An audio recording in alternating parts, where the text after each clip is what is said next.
नमस्कार, dream study या चॅनलवरती तुम्हा सगळ्यांचे स्वागत आहे। आज आपण डिसेंबर 2013 मध्ये जी टीईटीची परीक्षा झाली होती त्यातील सामाजिक शास्त्र विषयाची काही प्रश्न आपण बघणार आहोत। चला तर आपण वेळ वाया न घालवता लवकरच सुरुवात करूया।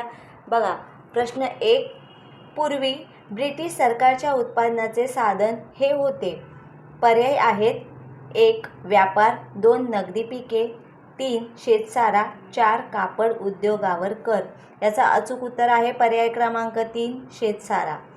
पुढचा प्रश्न, 1857च्या उठावाचा मुख्य परिणाम हा होय: 1 भारतात रेल्वे सुरू झाली, 2 ईस्ट इंडिया कंपनीची सत्ता सुरू झाली, 3 राणी व्हिक्टोरियाने इंग्लंडचा कारभार हाती घेतला, पर्याय क्रमांक 4 राणी व्हिक्टोरियाने भारतीयांना उद्देशून जाहीरनामा काढला।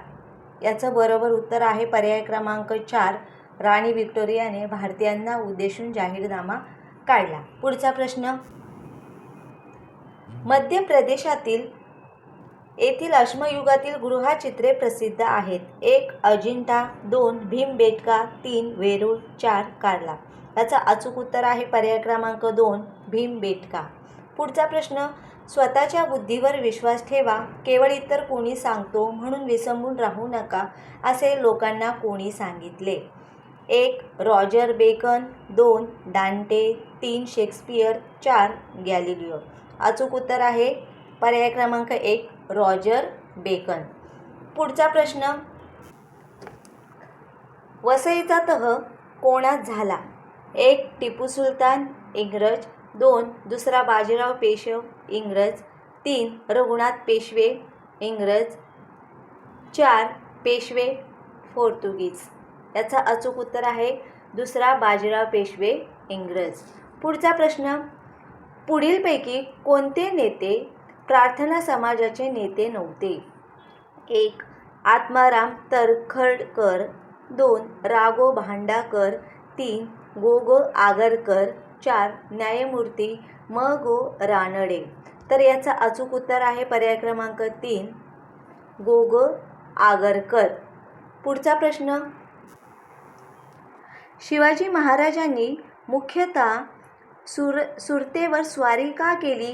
1 सुरत हे एक मोठे बंदर होते, 2 मुघलांना धडा शिकवायचा होता, 3 स्वराज्याची नुकसान भरपाई करून बादशहाच्या प्रतिष्ठेला धक्का द्यावयाचा होता, 4 सुरत आर्थिकदृष्ट्या अत्यंत संपन्न होते। याचा अचूक उत्तर आहे पर्याय क्रमांक 4 सुरत आर्थिकदृष्ट्या अत्यंत संपन्न होते। पुढचा प्रश्न बघा, 1757च्या प्लासीच्या लढाईचे प्रमुख वैशिष्ट्य कोणते होते? पर्याय 1 इंग्रजांनी व्यापारी सवलतीचा गैरवापर सुरू केला, 2 सिराज उद्दवला व इंग्रज यांचा संघर्ष सुरू झाला, 3 शस्त्राचा वापर न करता इंग्रजांनी फंद फुतुरीने लढाई जिंकली, 4 मीर जाफरला बंगालच्या नवाबपदाचे आमिष दाखविले। याचं बरोबर उत्तर आहे पर्याय क्रमांक 3 शस्त्राचा फार वापर न करता इंग्रजांनी फंद फुतुरीने लढाई जिंकली। पुढे, कोकणात इंग्रजांविरुद्ध कोणी उठाव केला? 1 फोंड सावंत, 2 रामोशी, 3 मराठे, 4 गडकरी। अचूक उत्तर आहे फोंड सावंत।